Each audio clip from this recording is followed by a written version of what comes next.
संबंध में मैं ये एक बात एक कह के अपनी बात कहना चाहूँगा कि जहाँ राष्ट्रीय बौद्ध महासभा से जुड़े हुए साथीगण भारत के संविधान के उद्देश्य की पूर्ति करने के लिए संविधान की उद्देशिका की शपथ लेते हैं,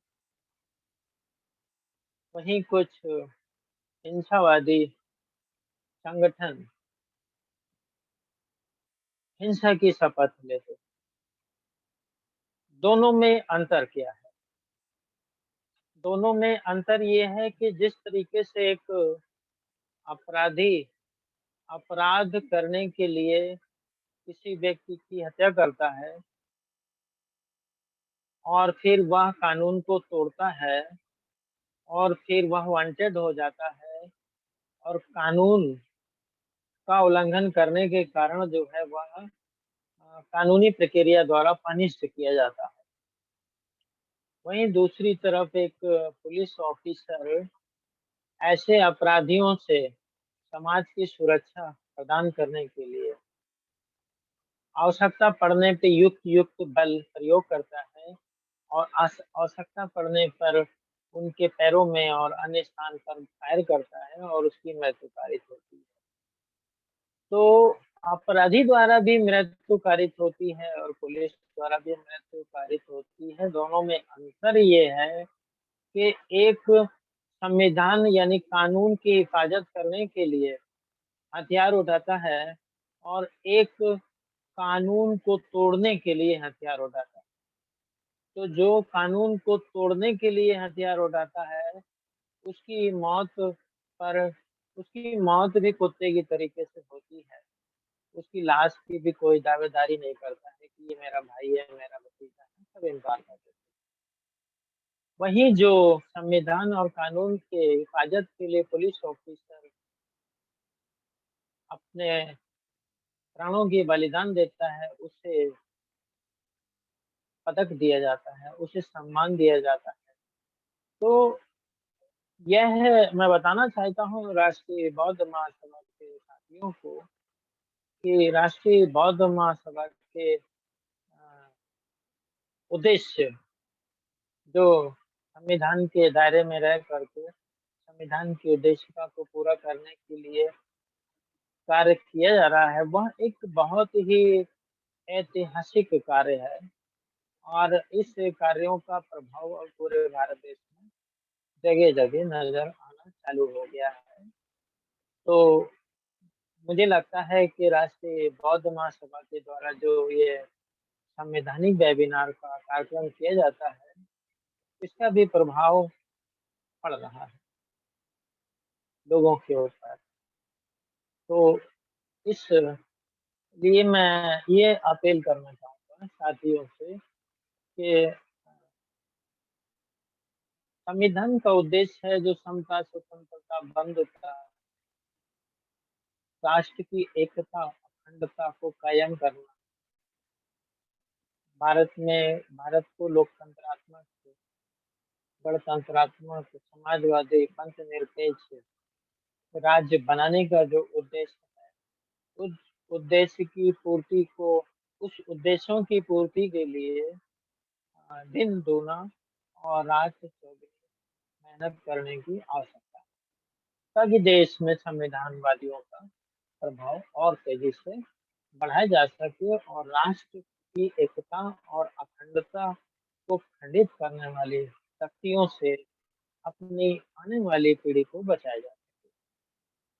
तो इसी बात को कहने के साथ ही मैं अब आगे बात करता हूँ स्क्रीन शेयर करके। ये स्क्रीन शेयर का ऑप्शन बंद हो गया है, तो देखिए वहां से कुछ हुआ है, ऑप्शन बंद हुआ इसलिए स्क्रीन शेयर नहीं हो रही थी।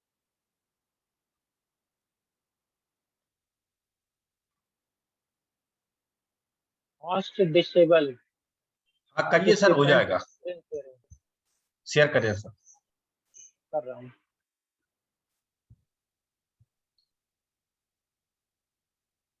तो अब स्क्रीन शेयर हो रही है सभी को। जी जी।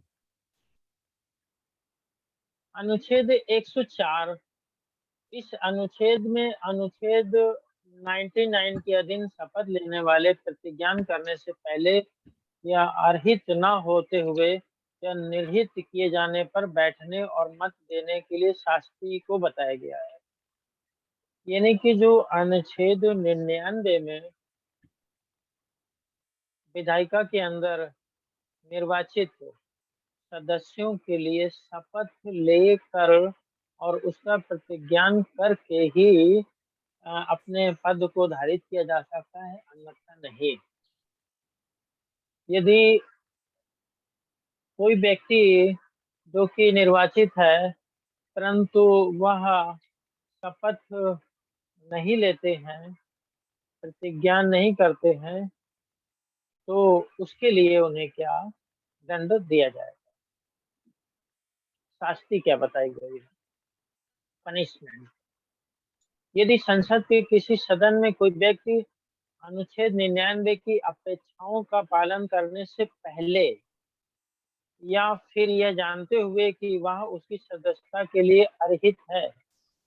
अर्हित नहीं है या निर्हित कर दिया गया है, यह संसद द्वारा बनाई किसी विधि के उपबंधों द्वारा ऐसा करने से प्रेरित कर दिया गया है, ऐसी ऐसे सदस्य के रूप में बैठता है या मत देता है, तो वह प्रत्येक दिन के लिए जब वह इस प्रकार बैठता है या मत देता है उसको 500 रुपए की शास्ति का भागी होगा, जो संघ को देय ऋण के रूप में वसूल की जाएगी।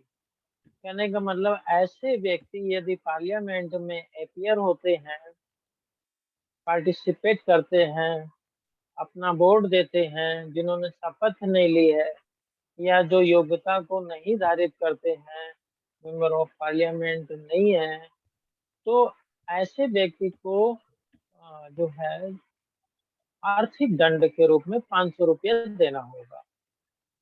ये संविधान के बनाते समय ये 500 रुपए रखे गए थे। आज के समय तो भाई काफी हो गया है। तो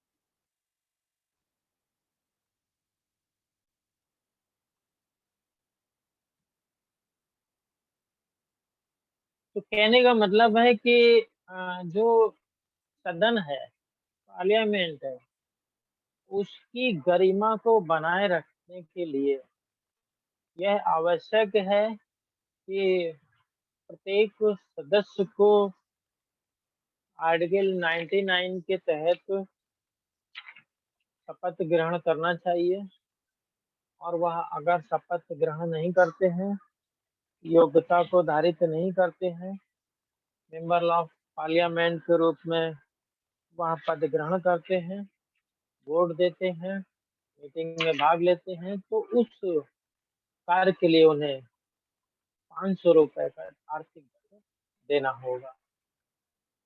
आर्टिकल 105, इस अनुच्छेद के अनुसार संसद के सदनों की तथा उनके सदस्यों और समितियों की शक्तियां, विशेषाधिकार और आदि को बताया गया। मतलब ये जो आर्टिकल 105 है, इट इज वेरी इंपॉर्टेंट, ये बहुत ही महत्वपूर्ण है।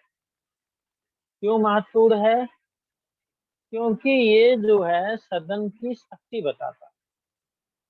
What is the power of the parliament, और उनके सदस्यों के पास क्या शक्तियां हैं और उनकी समितियों के पास क्या शक्तियां हैं। यानी कि जो अनुसूचित जाति, जनजाति, पिछड़ा वर्ग के लोग पार्लियामेंट में जीत जीत के जाते हैं, और अन्य सदस्य जो जीत कर जाते हैं, उनके सदस्यों के पास क्या क्या शक्तियां हैं और क्या क्या विशेषाधिकार उनको प्राप्त। समितियों को क्या शक्तियां प्राप्त हैं, क्या विशेषाधिकार प्राप्त है, सदन की क्या शक्तियां हैं, ये बताया गया है। पावर्स।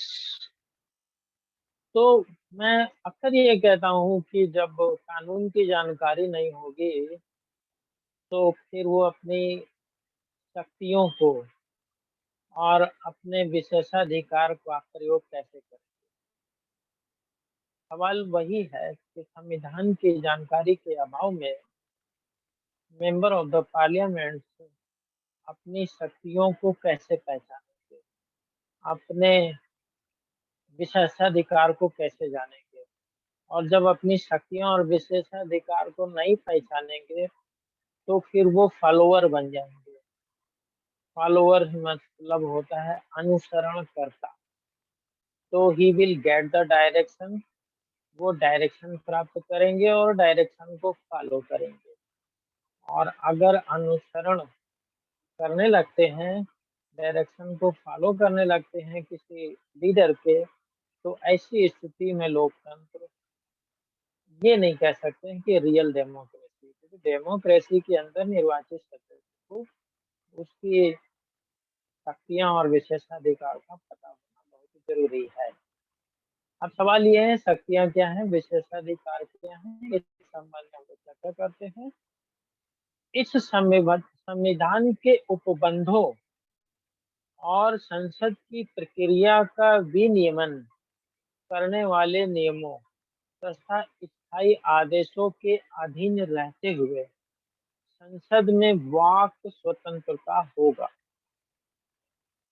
तो पहला पॉइंट है, डेमोक्रेसी को मजबूत करने के लिए बात रखी गई है। बहुत ही महत्वपूर्ण बिंदु है, संविधान निर्माताओं ने इस पर फोकस किया है कि मेंबर्स ऑफ द पार्लियामेंट, जो संसद के सदस्य हैं, उनको संविधान के जो उपबंध हैं और संसद की जो प्रक्रिया है, जो विनियमन करने और नियमों स्थायी आदेशों के अधीन रहते हुए, यानी कि जो संविधान है उसके उपबंधों के अधीन रहना है, in the control of Indian constitution. और जो दूसरी कानून बनाए गए हैं, जो नियम बनाए गए हैं और जो स्थायी आदेश दिए गए हैं, लीगल लीगल लीगल पोजीशन की बात कर रहा हूँ, कि जो लॉ है, यूं कहें सिंपल भाषा में कि मेंबर ऑफ पार्लियामेंट को संविधान के कानूनों, संसद के द्वारा बनाई गई कानून, नियम परिनियम और अन्य विधियों के अधीन रहते हुए,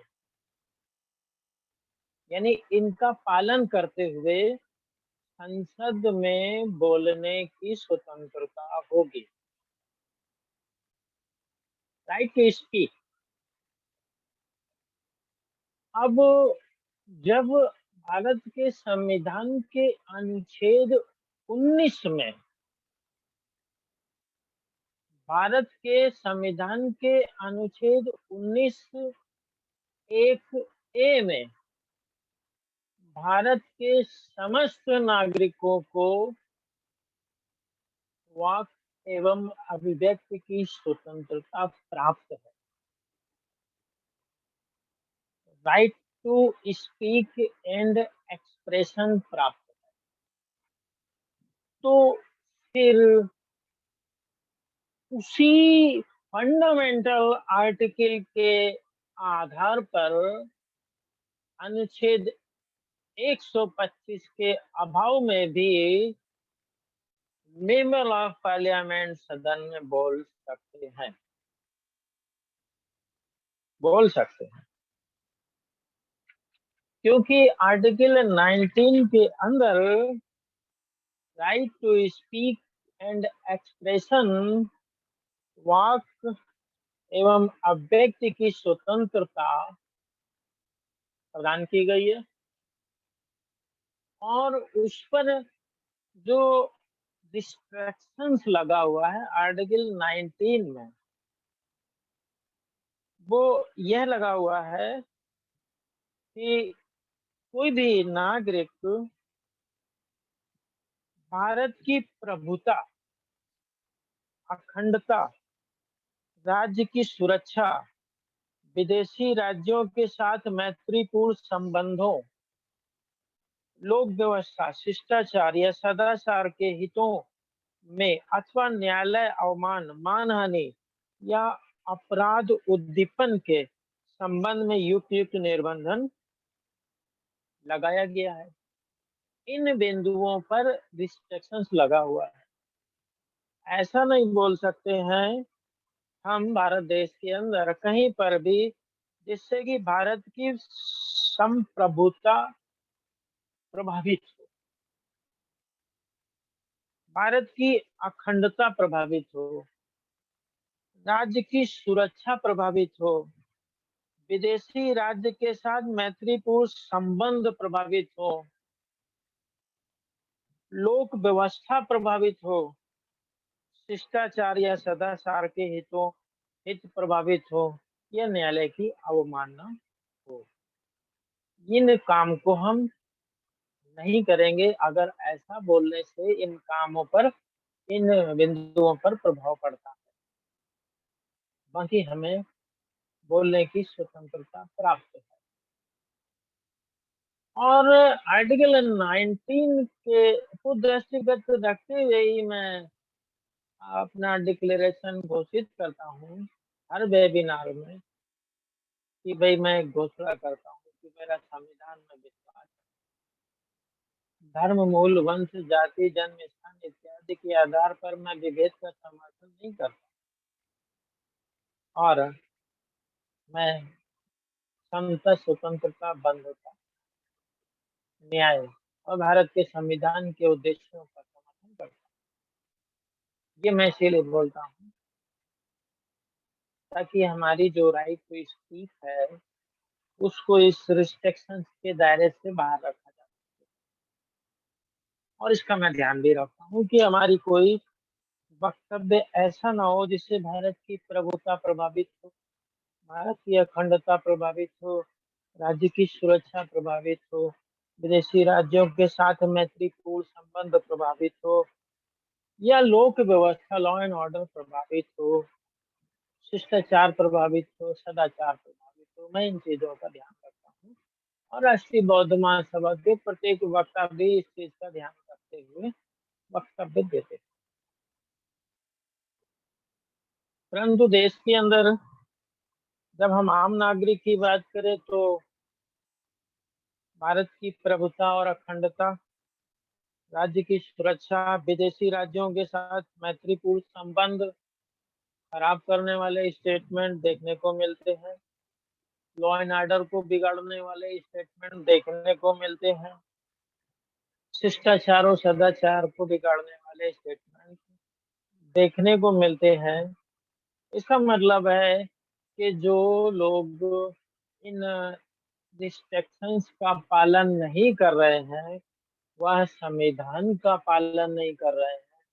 और जो लोग संविधान का पालन नहीं कर रहे हैं, या तो वो संविधान के आर्टिकल 19 को जानते नहीं हैं, या वह इसको मानते नहीं हैं। अगर वो जानते हैं और मानते नहीं हैं, तो फिर वह संविधान को भी नहीं मानते हैं और संविधान का घोर उल्लंघन करते हैं। इसलिए right to speak and expression जो आर्टिकल 19 है, वो भारत के नागरिकों को मौलिक अधिकार के रूप में प्राप्त है। बाकी आप बोलिए। आपको बोलने की स्वतंत्रता भारत का संविधान देता है। जितनी स्वतंत्रता एक नागरिक को बोलने की है, उतनी ही स्वतंत्रता मीडिया को भी है, चाहे वह इलेक्ट्रॉनिक मीडिया हो, चाहे वह प्रिंट मीडिया हो, और चाहे वह सोशल मीडिया हो, और चाहे वह यूट्यूब या फेसबुक या कोई अन्य मीडिया हो।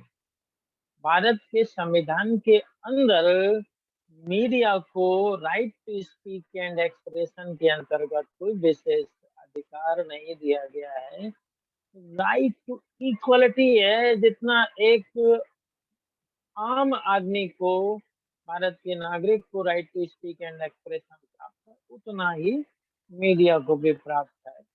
अगर मीडिया द्वारा आर्टिकल 19 का उल्लंघन किया जाता है, तो भारत के संविधान के अनुच्छेद 32 के अंतर्गत न्यायालय में रिट फाइल करके उसके विरुद्ध कार्रवाई की जा सकती है। परंतु देश की जनता को आर्टिकल 19 का पता नहीं, इसलिए मीडिया कुछ भी बोलता रहता है, अनाप शनाप जो मर्जी आके बोलता रहता है, और उस पर कोई केस फाइल इसलिए नहीं हो पाता है क्योंकि लोगों को कानून का ज्ञान नहीं है, और कुछ हद तक मीडिया के लोगों को भी कानून का ज्ञान मुझे लगता है नहीं है, इसीलिए वो अनाप शनाप बोलते रहते हैं।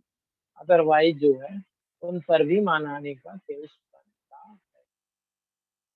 तो ये आर्टिकल 19 वन के संबंध में एक के अंतर्गत स्वतंत्रता का जिक्र किया मैंने।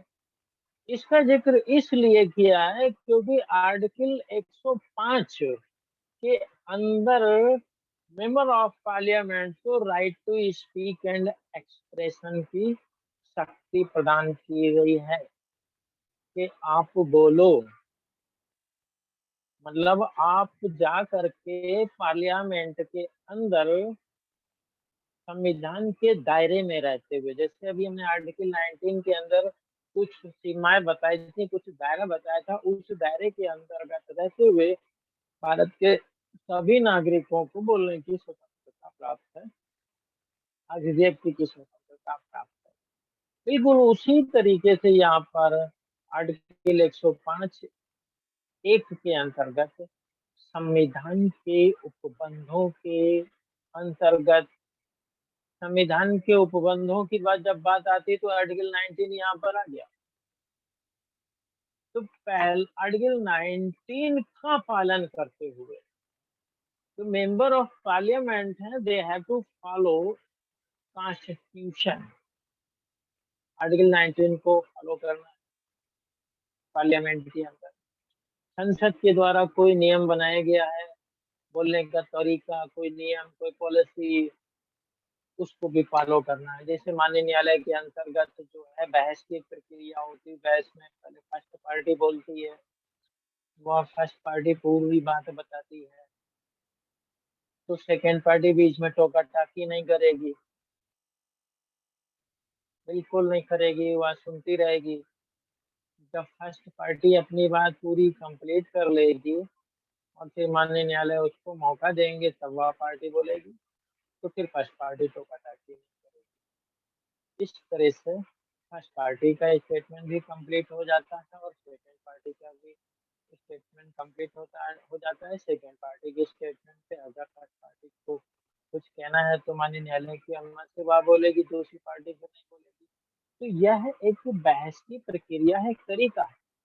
उसी तरीके से पार्लियामेंट के अंदर संसद अगर बोलने की कोई प्रक्रिया तय करती है, तो उसका पालन करते हुए माननीय सांसद महोदय को राइट टू स्पीक प्राप्त है। फिर वो बोलते क्यों नहीं है,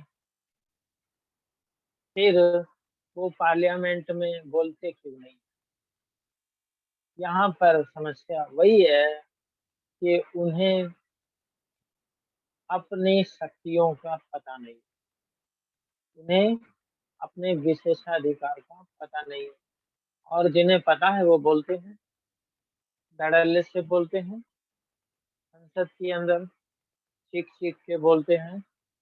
तो इसलिए जिनको इसीलिए भारत के संविधान की जानकारी मेंबर ऑफ पार्लियामेंट और विधानसभाओं के सदस्यों के लिए होना बहुत जरूरी है। अब दूसरा पॉइंट आता है कि संसद में या उसकी किसी समिति में संसद के किसी सदस्य द्वारा कही गई किसी बात या दिए गए किसी मत के संबंध में उसके विरुद्ध किसी न्यायालय में कोई कार्रवाई नहीं की जाएगी। अब यहाँ पर क्योंकि पहला पॉइंट संविधान के विषय में था, आर्टिकल 19 के अनुसार कि they you have to follow all the restrictions according to law, आपको बोलना है। लेकिन अगर आपको पूर्ण स्वतंत्रता नहीं प्रदान की जाएगी पार्लियामेंट के अंदर, तो फिर आप बोलने में डरोगे। और डरा हुआ सदस्य, मेंबर ऑफ पार्लियामेंट का डरा हुआ सदस्य बोल नहीं सकता अगर उसे डर लगता है तो वह निडरता पूर्वक बोल सके। इसलिए पॉइंट नंबर 2 रखा गया है कि संसद में या उसकी किसी समिति में संसद के किसी सदस्य द्वारा कही गई किसी बात, मतलब अगर माननीय जो है सांसद महोदय पार्लियामेंट के अंदर कोई बात बोलते हैं और वह बोलते बोलते कुछ ऐसा बोल जाते हैं जो कि जो है जिसके बोलने के कारण कोई कानून का उल्लंघन हो जाता है, वायलेशन ऑफ द लॉ, कोई लॉ का उल्लंघन होता है, फिर ये होता है अब तो मेंबर ऑफ पार्लियामेंट के ने ये जो है लॉ का उल्लंघन कर दिया, अब इनके विरुद्ध इसी सेक्शन के अंतर्गत माननीय न्यायालय में कार्रवाई होगी। तो फिर बेचारा वो मेंबर ऑफ पार्लियामेंट अदालत के चक्कर लगाएगा, पार्लियामेंट में बोलेगा तो इसलिए उसको पार्लियामेंट के अंदर बोले गए शब्दों के लिए न्यायालय में उसके विरुद्ध कार्रवाई नहीं की जाएगी, ऐसा एक आर्टिकल बना दिया गया। इससे उसको बोलने की स्वतंत्रता प्राप्त हो गई और वह अब चीख चीख के बोल सकता है कि हमारे क्षेत्र के जो है कुछ दलित व्यक्तियों को घोड़ी पे चढ़ने नहीं दिया जाता, विवाह के समय उन्हें घोड़ी से उतार दिया जाता है। ऐसा वो चीख चीख के बोल सकता है क्योंकि उसे बोलने की स्वतंत्रता प्राप्त है। उसे अपने क्षेत्र के विकास के लिए बोलने की स्वतंत्रता प्राप्त है। जो इशू वहां पर रखे गए हैं पार्लियामेंट के अंदर, उन पर उसे बोलने की स्वतंत्रता प्राप्त है।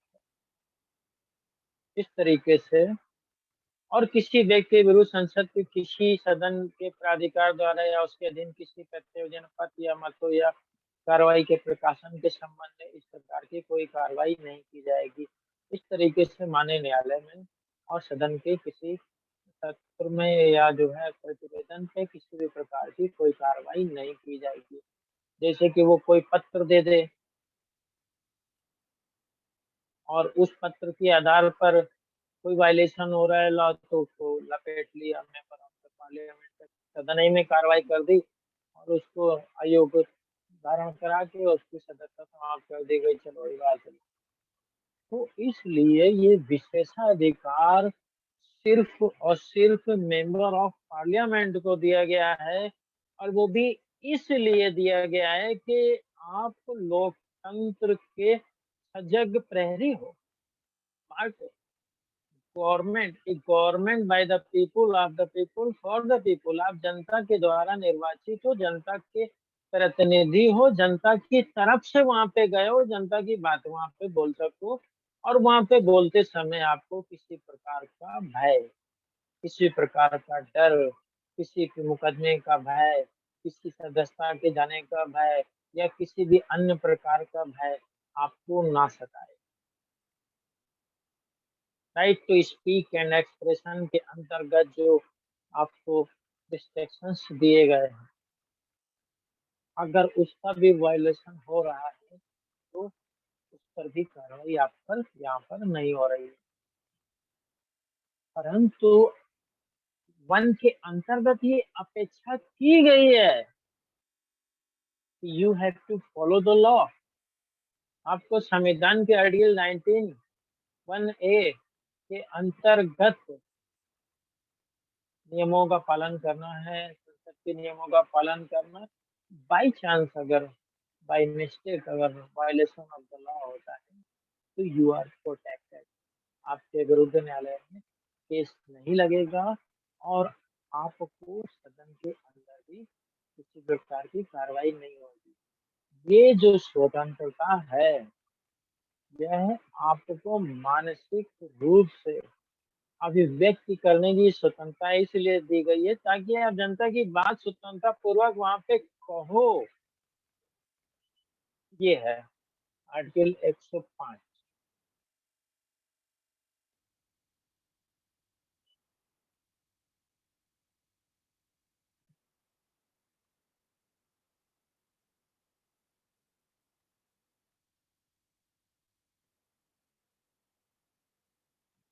105 के बाद 105 में 3 है।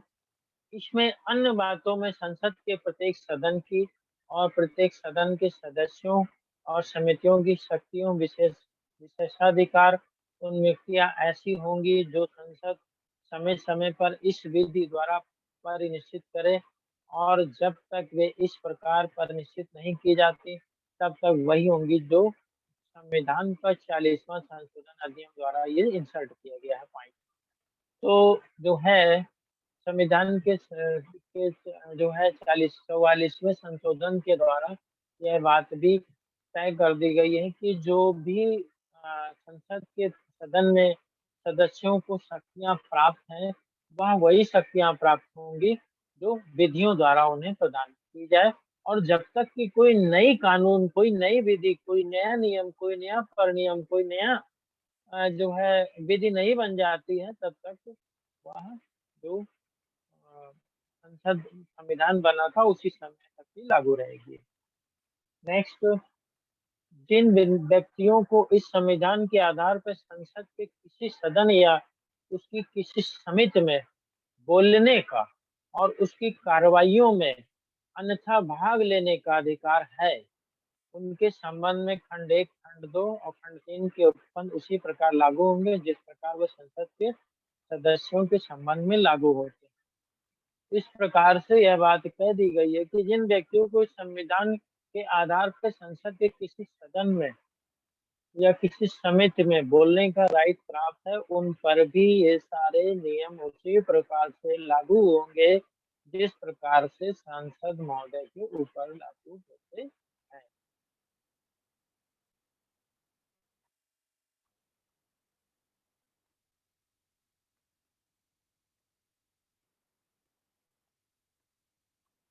अब नेक्स्ट पॉइंट है, इस अनुच्छेद के अनुसार अनुच्छेद 106 है, 105 समाप्त होता है और अनुच्छेद 106 क्या कहता है कि इस अनुच्छेद के अनुसार सदस्यों के वेतन और भत्ते के बारे में बताया गया है। संसद के प्रत्येक सदन के सदस्य जिनका वेतन और भत्ते जिन्हें संसद समय समय पर विधि द्वारा अवधारित करते रहते हैं और जब तक इस संबंध में इस प्रकार उपबंध नहीं किया जाता है, तब तक ऐसे भत्ते ऐसी दरों से और ऐसी शर्तों पर जो भारत डोमिनियल की संविधान सभा के सदस्यों को इस संविधान के प्रारंभ होने से ठीक पहले लागू थी, उसको प्राप्त करने के हकदार होंगे। अब अनुच्छेद 106 क्या कहता है? अनुच्छेद 106 ये कहता है कि दे आर सैलरी होल्डर, वो सभी लोगों की भी तनख्वाह मिलेगी और उन्हें भी भत्ते मिलेंगे। तनख्वाह उसे प्राप्त होती है जो नौकरी करता है, जो नौकरी करता है। भत्ता उसे प्राप्त होता है जो नौकरी करता है। तो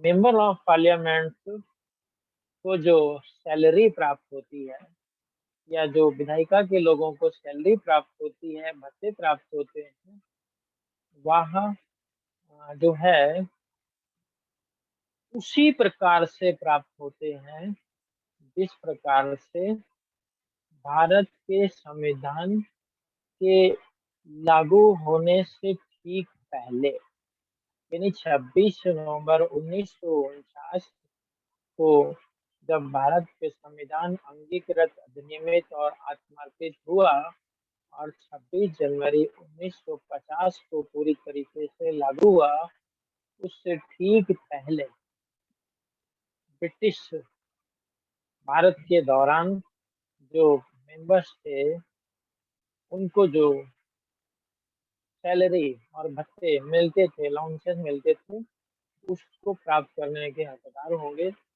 तब तक, जब तक कि पार्लियामेंट अपने सदस्यों के लिए कोई ऐसी विधि ना बना ले जिसके आधार पर उनके वेतन और भत्ते निर्धारित होते हैं। तो पार्लियामेंट समय समय पर अपने वेतन और भत्तों को बढ़ाने के लिए विधियां बनाती रहती है और उन विधियों के अनुसार उनके वेतन और भत्ते तय होते रहते हैं।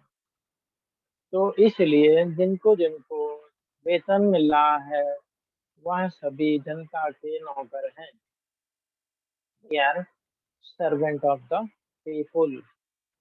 और जब संविधान के अंतर्गत सब कुछ सृजित होता है, कार्यपालिका, न्यायपालिका और विधायिका, तीनों को संविधान के अनुसार ही वेतन भत्ते मिलते हैं। यानी संविधान का राज है और संविधान के राज को ही कानून का राज कहते हैं। और सुपरमेसी ऑफ लॉ, यानी सुपरमेसी ऑफ लॉ का मतलब कानून की सर्वोच्चता है और कानून ही सर्वोच्च है। और कानून बनाने की जो संस्था है वह है विधायिका, और उस विधायिका का सृजन जनता करती है। इसलिए जनता में डेमोक्रेसी नहीं होती है और जनता सर्वोपरि होती है। और देश की जनता की स्थिति क्या है कि देश की जनता को कानून की जानकारी होनी चाहिए, पहली बात।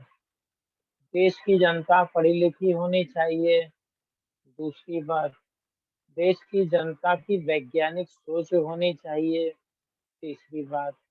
देश की जनता को राष्ट्र, भारत देश के प्रति समर्पित होना चाहिए। एकता, अखंडता, भाईचारा, समता, बंधुता के सिद्धांतों से चलना चाहिए। तब जा करके कानून का राज सफल होता है। जिस देश के अंदर नागरिकों में उच्च शिक्षा का अभाव होता है, जिस देश के नागरिक उच्च शिक्षित नहीं होते हैं, उस देश में अंततः सुपरमेसी ऑफ रिलीजन, यानी धर्म की सर्वोच्चता कायम हो जाती है और वहां पर अंततः सैनिक शासन स्टेब्लिश होता है, लोकतंत्र समाप्त हो जाता है। और जिस देश की जनता ग्रेजुएट होती है, उसको नॉलेज होती है, जहाँ पर साक्षरता दर अधिक होती है, जहाँ की जनता की सोच वैज्ञानिक होती है, जहाँ की जनता संविधान की इज्जत करती है, सुपरमेसी ऑफ लॉ का सम्मान करती है। रिलीजन उसका व्यक्तिगत अधिकार है, परंतु वह supremacy of religion, supremacy of law होता है। वहाँ पर डेमोक्रेसी सफल होती है और वहाँ पर जो है कानून का राज कामयाब होता है। तो भारत जैसे देश को अगर हमें रियल डेमोक्रेसी सक्सेस करनी है, तो हमें मंदिर और मस्जिद और दूसरे धार्मिक स्थलों को बनाना आवश्यक हो तो बनाए, नहीं तो विद्यालय का निर्माण करें, स्कूलों का निर्माण करें, कॉलेजों का निर्माण करें, ताकि जो है शिक्षित समाज बनाया जाए, जिसकी सोचने समझने की शक्ति अभूतपूर्व हो। तो इसलिए मैं तो यही कहूँगा कि अगर एक विद्यालय बना लिया जाता है, तो वह विद्यालय कार्यालय बन जाता है। एक विद्यालय अगर बना लिया जाता है, तो वह विद्यालय कार्यालय भी बन जाता है। वह विद्यालय निर्वाचन के काम में भी आता है।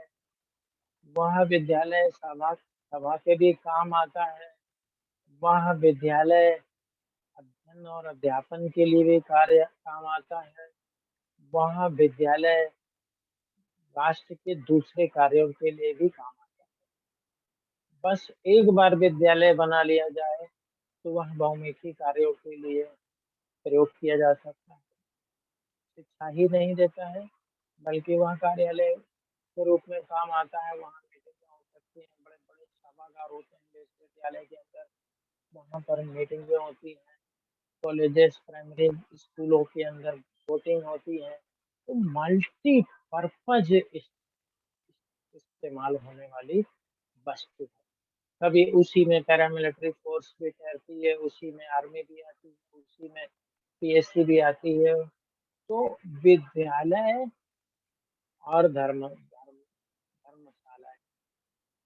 बहुत महत्वपूर्ण है।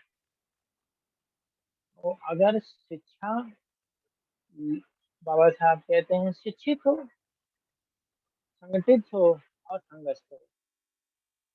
शिक्षित होने के लिए विद्यालय की ज़रूरत है, संगठित होने के लिए कार्यालय की ज़रूरत है और संघर्ष करने के लिए भी प्रशिक्षण की ज़रूरत है। ये तीनों ही काम महाविद्यालय से हो सकते हैं और धन तो आएगा ही। जब फीस आएगी तो धन भी आएगा। यानी बौद्धिक विकास, आर्थिक विकास, संगठित विकास सब कुछ एवरीथिंग इसी में हासिल है। इसी से राष्ट्र का विकास है, इसी से डेमोक्रेसी का परिपक्वता है, इसी से संविधान का विकास है। सब कुछ संभव है विद्यालय और अच्छे शिक्षकों के माध्यम से। इसलिए मैं यही अपील करते हुए अपनी बात यहीं पे समाप्त करता हूँ। जय भीम, नमो बुद्धाय।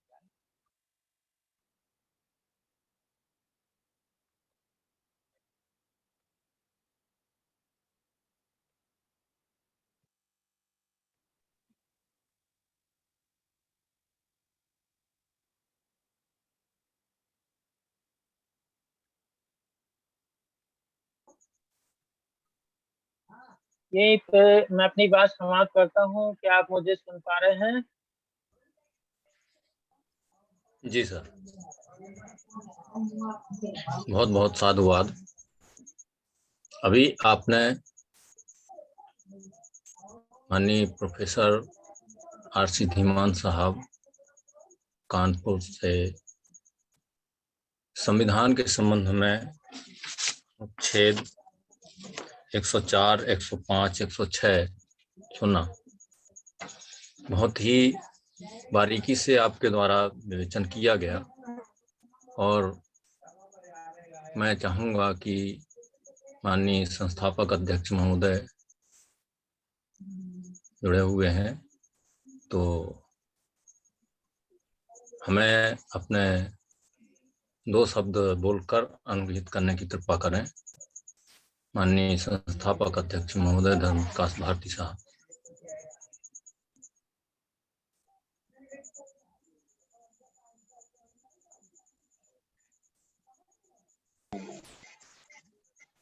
हेलो जी, आवाज आ रही है?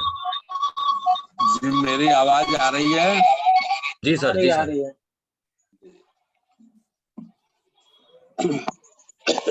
मैं पुनः आर.सी. धीमान साहब का धन्यवाद करना चाहता हूं, जिन्होंने आज संविधान के अनुच्छेद 104, 105 और 106 के बारे में बड़ी डिटेल जानकारी दी, विस्तार से जानकारी दी। उन्होंने बताया कि संसद के अंदर जब कोई माननीय सदस्य, ये संसद का मतलब है लोकसभा और राज्यसभा, और यही कानून लागू होता है विधानसभाओं में भी। जैसा माननीय आरसी धीमान साहब ने बड़े बारीकी से बताया कि वहां माननीय हमारा कोई साथी जब अपनी बात कहता है या लिखित में कोई स्टेटमेंट देता है, यदि वो नियमों के विरुद्ध भी है, कानून के विरुद्ध भी है, तो किसी भी न्यायालय में कोई मुकदमा नहीं चलाया जाता।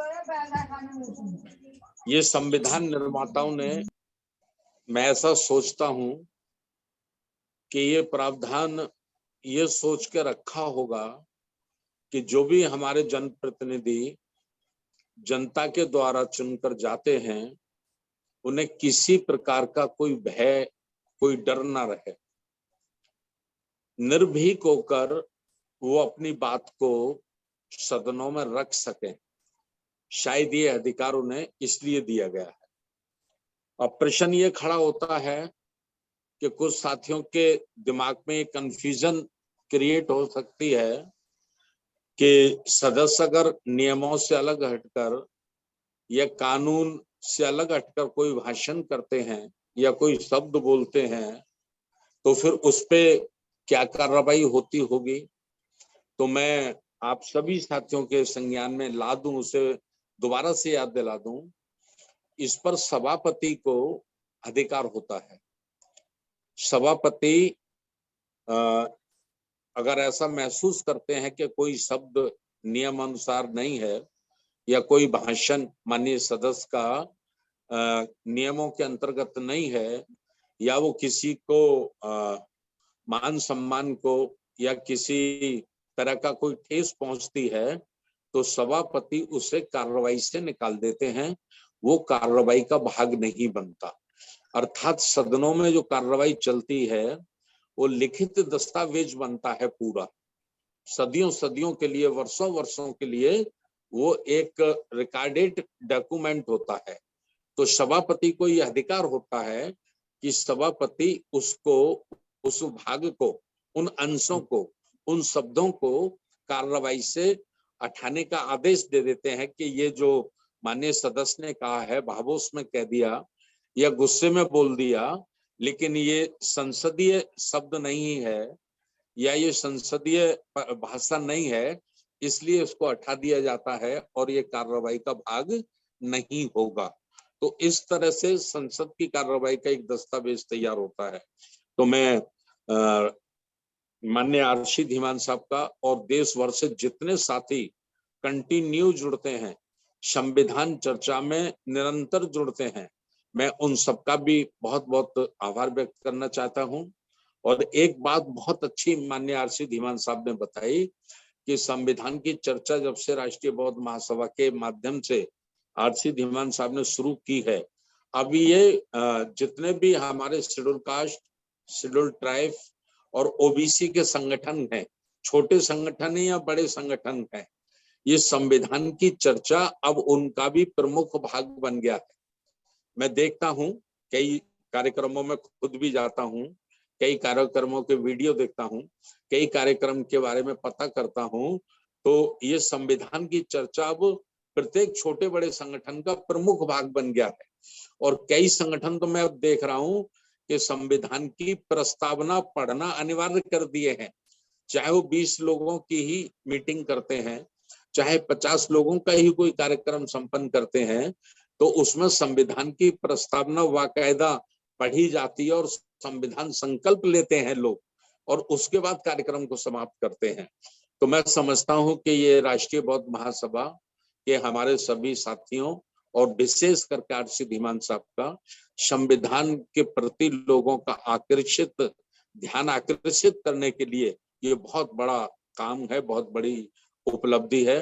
तो मैं सभी को बहुत धन्यवाद देता हूँ, सभी का आभार व्यक्त करता हूँ। नमो बुद्धाय, जय भीम।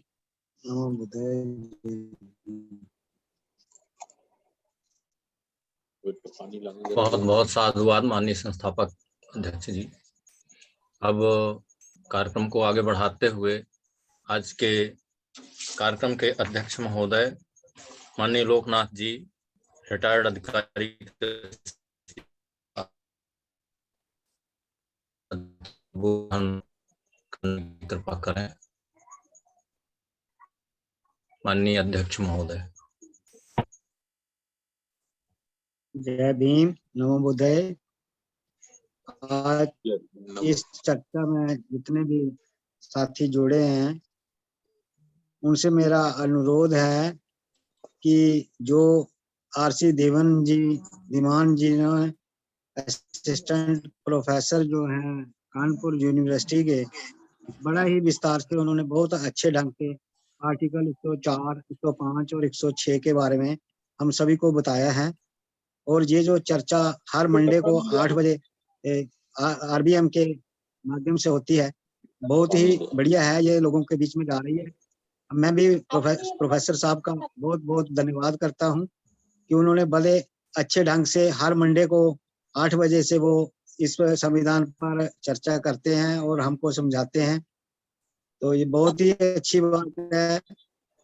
और मैं ये भी अनुरोध करूंगा सभी साथी जो आज लगभग 50 के करीब जो साथी जुड़े थे कि हमारे घरों में संविधान अवश्य होना चाहिए और हमें इसके ऊपर आगे भी लोगों को, जो हमारे बच्चे हैं, नई जनरेशन है, वो इसके बारे में बिल्कुल भी इधर ध्यान नहीं देते हैं। हमें संविधान की पूरी जानकारी होनी चाहिए ताकि हम अपने राइट्स के लिए जो हमारे विरोधी लोग हैं, संविधान विरोधी लोग हैं, उनके साथ हम लड़ सकें। तो मैं ज्यादा नहीं कहता हुआ, फिर मैं सभी साथियों का धन्यवाद करता हूं जो आज जुड़े हुए हैं, और ये भी अपील करूंगा कि आरबीएम को थोड़ा योगदान भी दें क्योंकि खर्चा बहुत होता है, उसके लिए सारे थोड़ा थोड़ा फंड्स भी डोनेट करते रहें। तो जय भीम, नमो बुद्धाय। साधु साधु साधु साधु साधु साधु। बहुत बहुत साधुवाद माननीय अध्यक्ष महोदय जी, आपके द्वारा बहुत ही सटीक शब्दों में उद्बोधन किया गया और आपके द्वारा संख्या की ओर भी ध्यान आकर्षित किया गया। वास्तव में 52 लोग जुड़ गए थे और प्रयास करने से मैं जुड़े हुए और अपने साथियों को मैसेज कर रहा था तो 40 से जाकर 52 तक, मैंने 12 लोग जुड़े मेरे मैसेज करने पर। यदि सभी लोग इसी तरह प्रयास करते 12-12 तो शायद बहुत बड़ी संख्या हो जाती। तो निश्चित है कि हमें प्रयास करना चाहिए और संविधान जैसा महत्वपूर्ण विषय है जिसका सभी को, हर नागरिक को ज्ञान होना चाहिए। आज यह अनिवार्यता बन गई है। यदि हम कानून के जानकार नहीं है तो हमें हर जगह धोखा खाना है, हर जगह ठगे जाना है। तो यदि हमें अपनी धोखेबाजी और ठगीबाजी से अपने को बचाना है तो संविधान को जानना बहुत जरूरी है और सही वक्त पर सही तरीके से बोलना बहुत आवश्यक है। यदि हम सही वक्त पर सही तरीके से नहीं बोलते हैं तो हम धोखा खाते हैं और ठगे जाते हैं और सामने वाले का मनोबल बढ़ता है, वह और ज्यादा ठगीबाजी करना शुरू कर देता है। तो मैं संक्षेप में यही कहूंगा कि कमेरा जागेगा लुटेरा भागेगा। इसी के साथ में कार्यक्रम को आगे बढ़ाते हुए अब समापन की ओर ले जाते हैं और माननीय अध्यक्ष महोदय की अनुमति से अब सभ्य सत्ता करा ली जाए। तो सब लोग मन को शांत करें। हाँ, अपने अपने माइक खोल सकते हैं सभी साथी। सब्बे सत्ता सुखी होन्तु, सब्बे होन्तु चखे मिनो, सब्बे भद्राणि पश्यन्तु मा किंचित् सब्बे सत्ता सुखी होन्तु, सब्बे होन्तु चखे मिनो, सब्बे भद्राणि पश्यन्तु मा किंचित् सब्बे सत्ता सुखी होन्तु, सब्बे होन्तु चखे मिनो, भद्राणि पश्यन्तु मा किंचित्